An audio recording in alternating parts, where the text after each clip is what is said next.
Welcome to Your Epic Pursuit. I'm Mike Mooney, and this is a space where we dive into real conversations with leaders to explore their journeys of leadership and performance. And the conversation is going to, as usual, flow through the EPIC lens, which is excellence, presence, intentionality, and curiosity.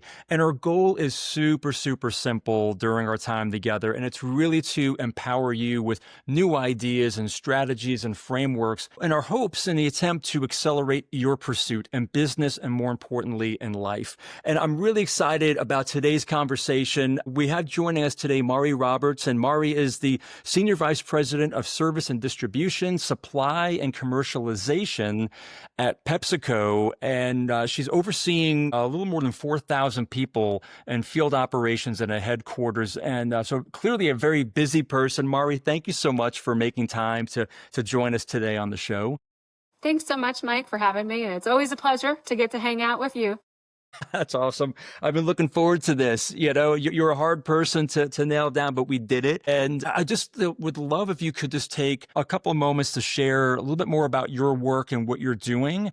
And then maybe I'll share with, how are you leading these days? When I talk to leaders, these are some new waters in some ways, right? There's a lot of distraction happening, and a lot of the focus has been on how do we keep our people focused on job one, which is right here in front of us, right? So maybe just start with like a high level of the work you're doing, and then, how leadership is these days for you.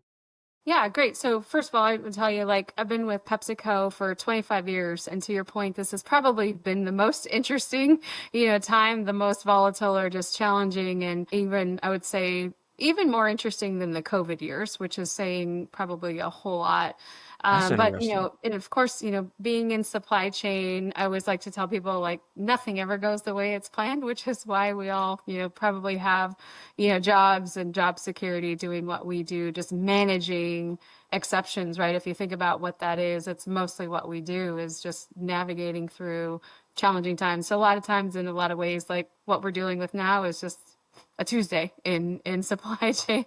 And so that's one. I would, to your question on how am I leading, I don't know that I would say anything's different about my personal leadership style. I think I've always been very much about supporting my team. And right now, more than anything, I think just being transparent and focusing on communication, because that's half the battle sometimes is making sure that your teams understand what's happening, but also why, and maybe why we're making some of the decisions that we're making. And I found that a lot of times, like in corporations, we focus so much on like the what and the how, but we don't focus so much on the why. So I think, to your question, I think I'm probably double downing a little bit more on the why right now.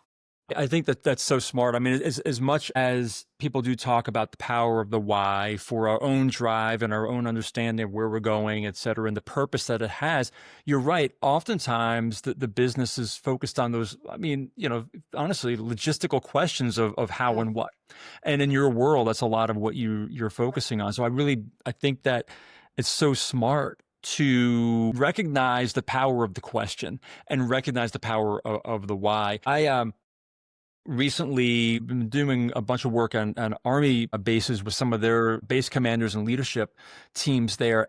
Similar situation where they're doing a lot of logistics and production work. And what I've seen the leaders doing there, and it's aligned with what you're talking about, which is like letting people know, like the idea of communicating proactively, where the base commander will come out at 7:30 in the morning and say, hey, here's what I know to be true right now. And I'm going to come back and tell you at 4:30 what I know to be true then based on how things have changed. Yet in between that time, I need you to be focused on what it is that you're trying to get done, and not get lost in all the other chatter that's going on around us.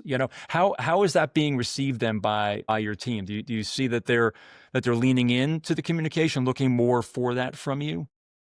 I think so. And I think to your point, a lot of what we focus on is exactly what you just said, controlling the controllables, right? And there is so many things outside of our control, but especially in, pretty complex business and organization like ours, as long as everybody and every team and all of our leaders are just focusing on what they can control, it helps just navigate through a little bit of kind of the chaos sometimes, or the uncertainty, is if you're staying grounded on, your vision, your strategies, and your particular areas that you can control it. And our teams have responded well.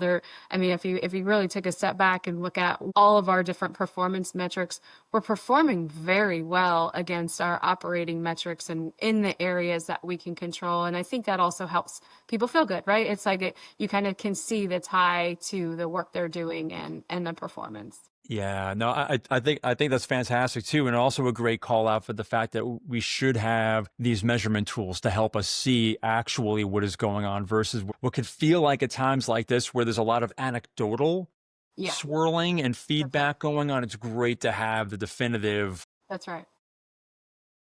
quantitative information to say, hey, do this, we get that. Let's keep Yeah. doing this.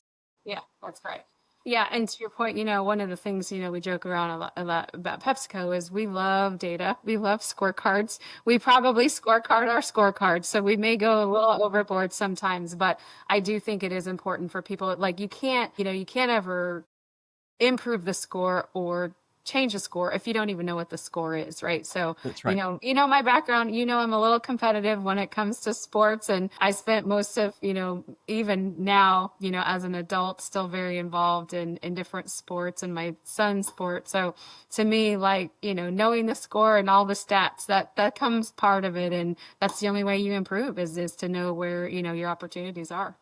Absolutely. It's the question of being able to come in at the beginning of the day and the end of the day, know, are we winning or losing? Right? Or are we winning or losing? How are we doing in all this? So I think that that's phenomenal. I want to jump into another question here. And I want to lead though with the question, or actually it's a quote that I read from you. I said, the best part of my job is having the honor of being the head coach to the best drivers in the industry, which I think is phenomenal. The idea that you see yourself as a coach and obviously your passion for drivers and the role that they play. So I'm curious, as leaders or as coaches, there are times when we've got to make decisions that may kind of be a bit of a gut check for us, and we're not sure how it's going to play out. Maybe people are questioning the decision, but at the end of the day, this was a bold decision that you knew that you wanted to make. So I'm curious if you've had one of those situations where you've had to make that bold decision that people may have questioned, maybe even yourself. And then what was the outcome of that? How did that play out for you or even the team? It's such a great question. And when you think about like having to make bold decisions, the one that probably comes to mind is during COVID.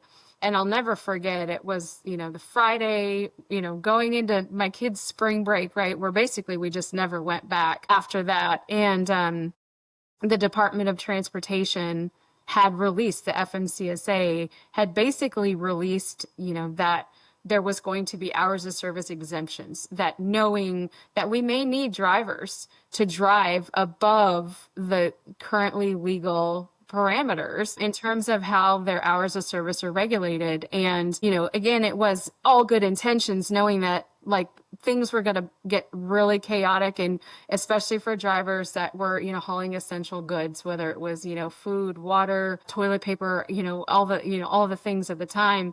And I remember very quickly saying, we're not going to do that.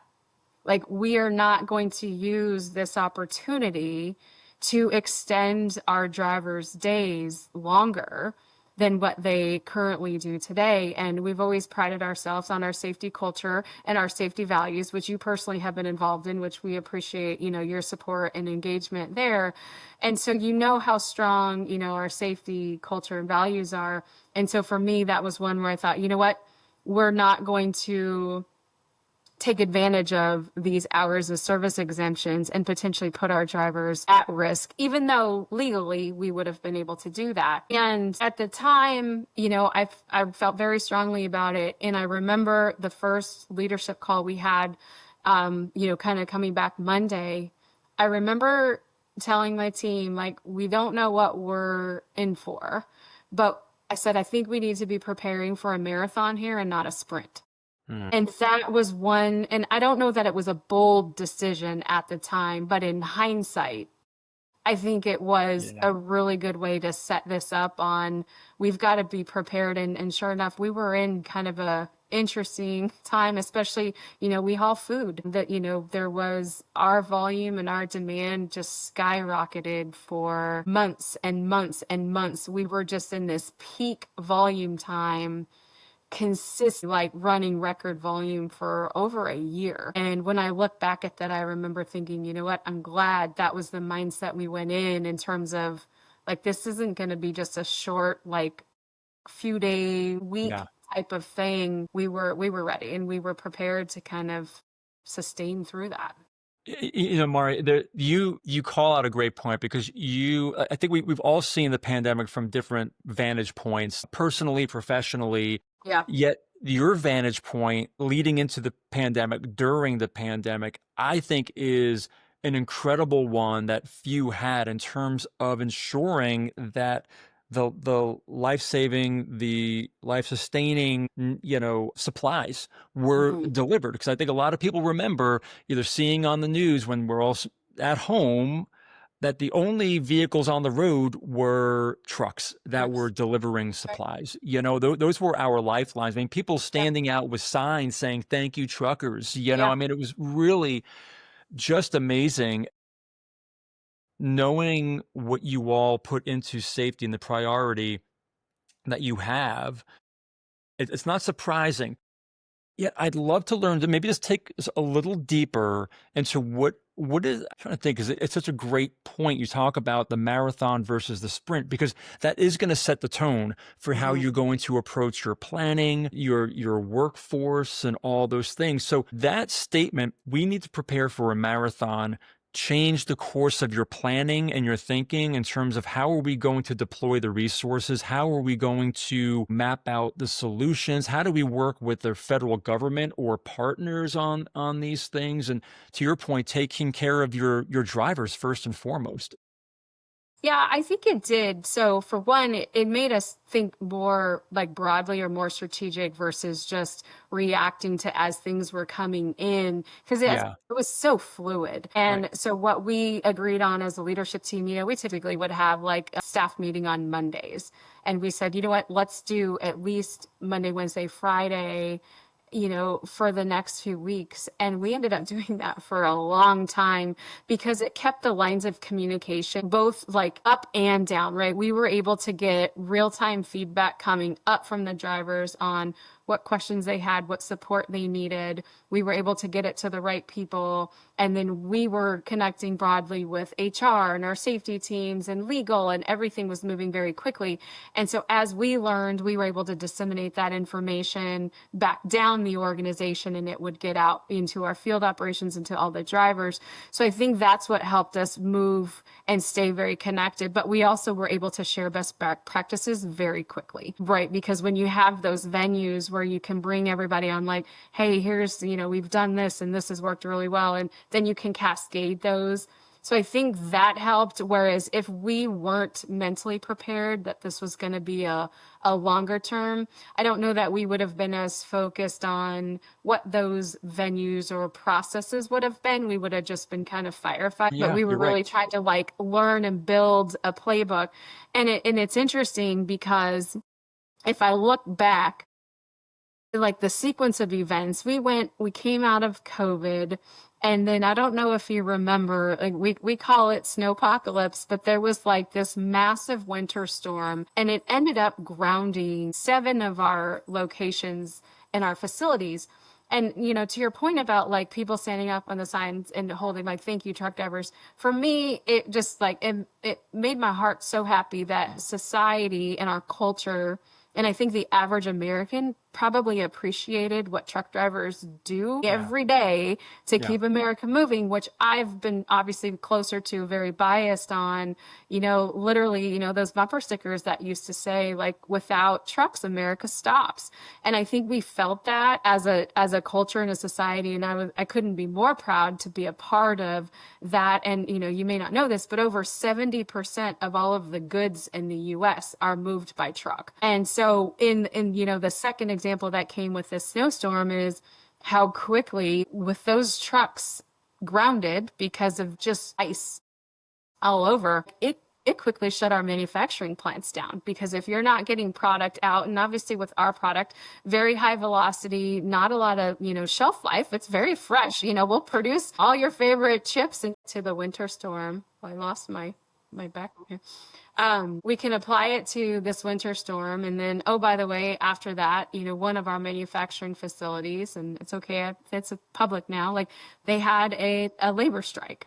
So we shut down, manufacturing in one of our largest plants in the middle of the country. And, we still had to figure out how to get product serviced and distributed in that area. And so it was like, I was so proud of our team, because no matter what, by the way, I forgot, we probably layered in a few hurricanes, over the course of the time. And it just felt like no matter what challenge was being thrown at us, we were just like, okay, like we know how to do this, and just rinse and repeat. You can apply it to really any situation. But when we kind of stayed grounded on our communication venues and how we were staying connected and how we were leading, I think that was really the most interesting as I look back all those years, and how applicable kind of that marathon mentality was from day one. Yeah, and incredible, given the fact that no one knew how long this was going to be. There was no playbook for how do we lead through this, or assess it, or move toward it at the same time. I'm picking up just sort of in your voice, when you talk about truck drivers. Is there a personal connection that you have to that industry, or is it something that you just came up in through PepsiCo? I'm just curious about that. And I appreciate you asking, because, I've talked about it a lot, because, I'm from a really small town in Southeast Arizona, and I go back and I give a lot of credit to my dad. And, we spent a lot of time on I-10, right? So a lot of trucks. And my dad was a retired Marine. So, My dad's a okay. Marine. All right. So a good Semper Fi for our dads. But what I loved about, like, my dad, so he would flash his lights at the trucks at night. And I would ask him, like, well, why do you do that? And so he would tell me that, it would just help them. And just, they have a lot of things to keep, their eyes on the road, and they've got to be safe. And it just helps them understand that they're clear to pass. And I was like, well, that's really neat. And so then I would see those bumper stickers, as a, young girl. And I would ask my dad, like, why does, like, I thought it was literally like, without trucks, America stops. So I'd ask my dad, like, why is that? And so my dad, and I don't think he knew it was 70% at the time, but he just told me, he's like, everything you eat, all your clothes, your backpack, your shoes, everything you buy at the store got to the store by a truck driver. And, he used to tell me that, truck drivers had to have special licenses, and not everybody could drive a truck. I grew up thinking truck drivers were like superheroes, right? I thought that, They're like, they they're were rock just so stars. cool that, like, they had to go through special training, and not everybody. So my dad had this, like, utmost respect for drivers, and he helped me explain why they were so critical for our society. So I think I just grew up with that mindset and that mentality. And so when I went to school for supply chain management, and I always just loved the logistics and distribution side of the business. And my first job out of college was with Frito-Lay, working with the drivers. And so there was, kind of that.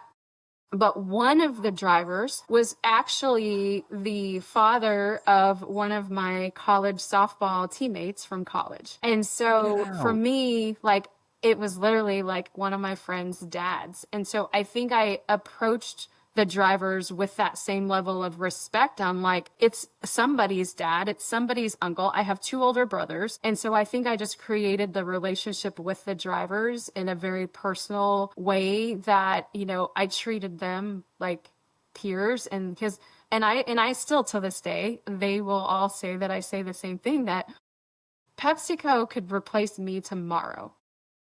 But to replace a driver would take so much longer, and they are so much more valuable to the organization. They're more irreplaceable than me. And so that's how I've always approached, like, my role is to help support them so they can do their job safely, efficiently every day and remove obstacles. So I think that's where, like, nobody in my family was a truck driver, but I think that's just kind of where I grew up, just with this, like, utmost respect. And now that I'm a lot closer to them and I've done a ton of ride-alongs and I see what they do and how they maneuver these, 53 or 57 or 59 feet trailers, it's impressive. It is so impressive what they do. Yeah, thank you for sharing that. That is so cool. I mean, there's so much in that, Mari, of not only like the impact that a parent's Mhm. comments or a mentor or role model's comments Yeah, can make at a young age about, a group of people with what they're doing or their roles, and how that can kind of plant a seed, right? And you look back and you go, whoa, here you yeah, are all these years later. And I love how you attach the persona of respect to them based on your teammate's father, and that's so clear. I mean, I know when we had the chance to work together, celebrating your drivers who had hit the million, two yeah. million, 3, 4 million miles without an accident. I mean, and the pride that not only you had, but the organization and the respect that was given to them. I mean, it was, you could feel Mhm. that energy Yeah, in there. So again, to be absolutely commended because of the important work that these men and women do day in and day out. And not only for the safety of the vehicle, and this is something we touched on back then, but also the safety of the people that's around right. them. Like the people who were just getting home That's or right. going on a trip, they have no idea the amount Yeah. of preparation and forethought that goes into these trucks going down the road to keep them That's safe right. And as well. one of our safety managers, he says this all the time and he preaches and he's right. He's like, you need to imagine that your family is in every vehicle around you every day. And I think as you think about that, it makes you think Yeah. differently. And of course we want our drivers to come home, safely every day, but it's also like for the safety of the motoring public around us, that, and it's our brand, right? Like there's a lot of advertising that we're hauling around, and nobody wants to see a Doritos truck, on the side of the road. Right. Right. No, the optics that go along with it, and making the right intentional decisions, Mhm. for them and their safety. I think that's phenomenal. How about this? Maybe not during that time, Mari. Maybe there's been another time when you've been leading a team, or maybe even for yourself personally. But was there a point where maybe, you or the team were hitting the wall? Like there was just so much coming at you. Maybe you weren't in that marathon, or maybe the marathon was going on, but people were like, hey, I'm only good for 16 of these 20, plus miles, but maybe they're starting to hit the wall. Was there something that you had to do as a leader? Maybe it was a little unconventional or a little different, but it got people back, to where they needed to be, or maybe in a better frame of mind to step back into the work that was at hand. Yeah, Moment like that? it's a good one. So one thing that comes to mind recently, we had gone through a pretty massive system upgrade. Basically, we changed all of our, demand planning systems, supply planning systems, inventory, optimization, all of our replenishment. So it obviously was a pretty massive change to the organization. So just trying to get our feet underneath us. But I think sometimes when you have some of those massive kind of organization transformations, a lot gets lost in the details underneath it, right? It covers up a lot of where you could almost just justify, like, oh, this is why, our performance is X, Y, or Z, because, and it's not wrong, right? It's legit.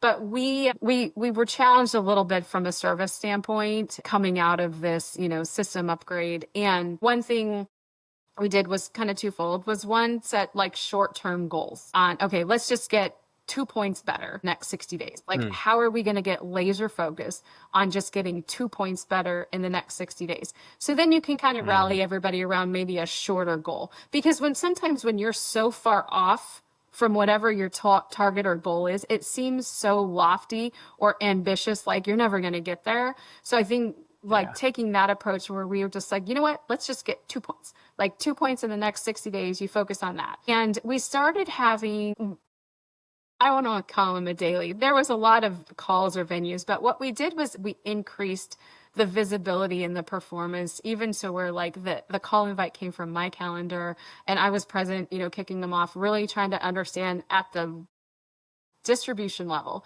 basically our lowest performing sites. Like, let's go through it. Like, let's go through. You got all the experts from headquarters on the call. You got all the region leadership, and you can really start going through like, what exactly did we cut? Like, what did we not fulfill? Whether it was internal orders, most, we're a DSD company, so most of it is internal, but ultimately impacts like the customer shelves.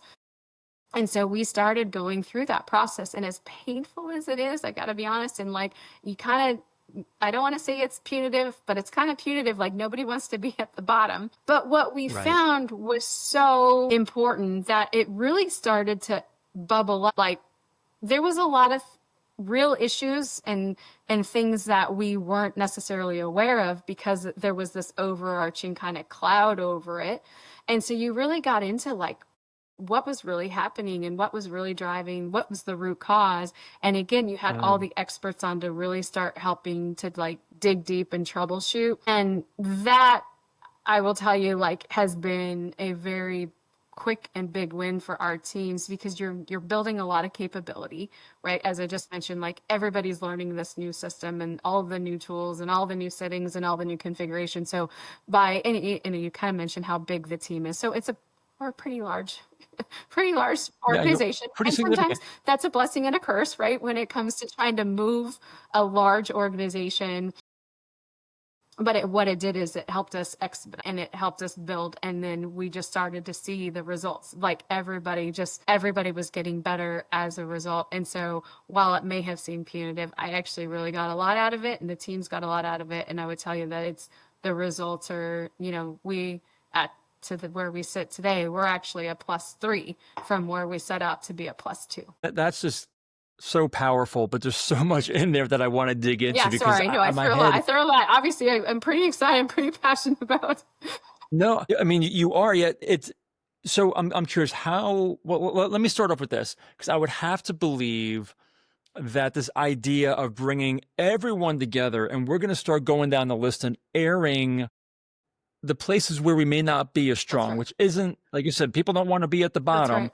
But worse than being at the bottom is raising your hand in front of everyone That's else, right. going, "Yeah, I'm here at the bottom." So there's got to be because that could have gone in two different directions quite quickly and easily. If you have a culture that does not embrace or celebrate continuous improvement, I like to call them blameless. Yeah. Right? It's not like you're blameless, but you blame less. It's about empowering people to see where they can improve, not pointing fingers and, like you said, making people feel like I'm less than. It could have gone down that path though if the organization was about, hey, let's just call people out. And I think I've been, maybe not you, maybe some of our listeners out there, like, I'll raise my hand. I've been in those environments where it's just like, keep your head down because you don't want to be the one getting called out. It's going to be really awkward and embarrassing. So what kind of a culture were you operating in? Or was there conversation on the front end to say, look, we're going to be getting into some heavy stuff. Leaders on here, we need to be very intentional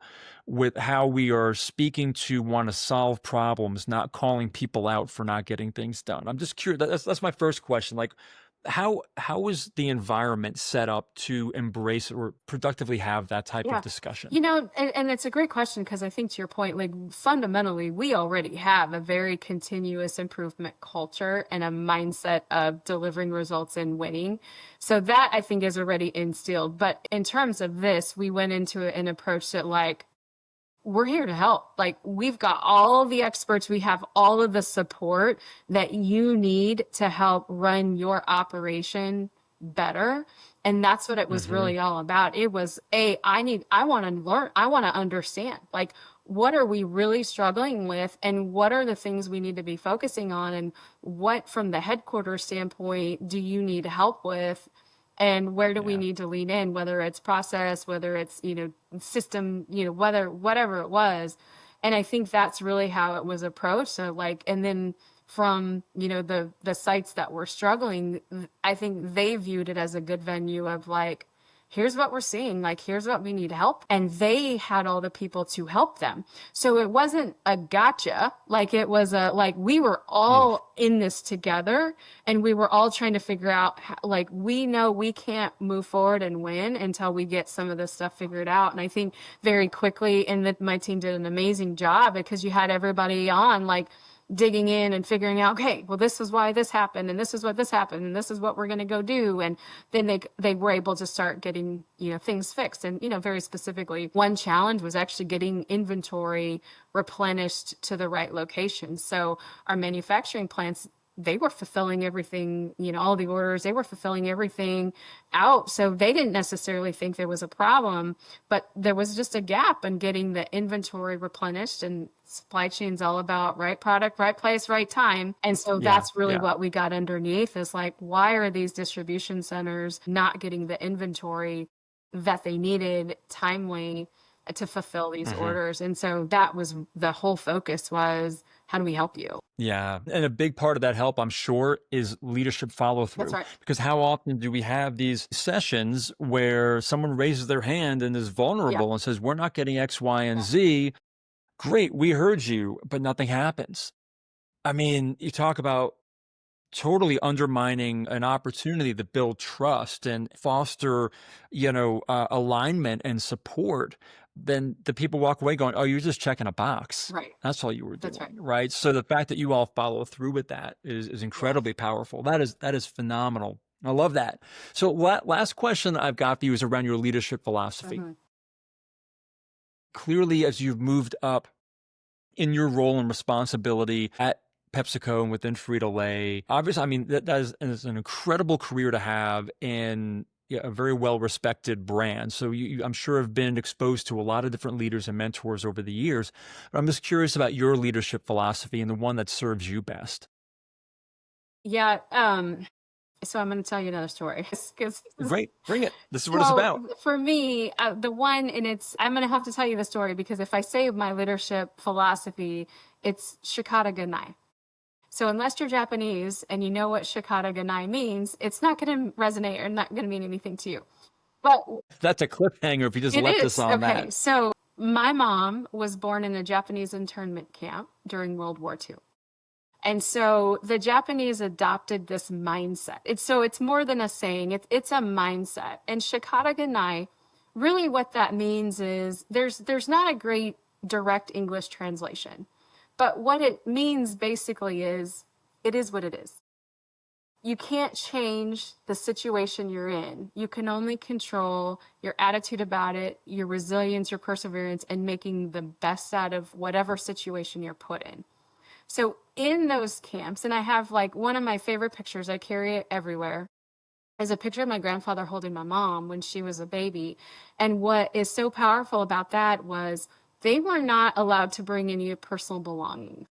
So while they were in the camp, they made a camera, which is amazing. Are you kidding me? You make a camera. Over the years that they were in there, they created a newsletter. They started up sports teams. They started up schools. So they each used their skills, their strengths, and their experiences to make the situation that they were in the best they could make it, and try to keep the morale up. And I just think that is so powerful. And I like to believe that I carry that spirit or that mindset of resilience and perseverance in my leadership style at work.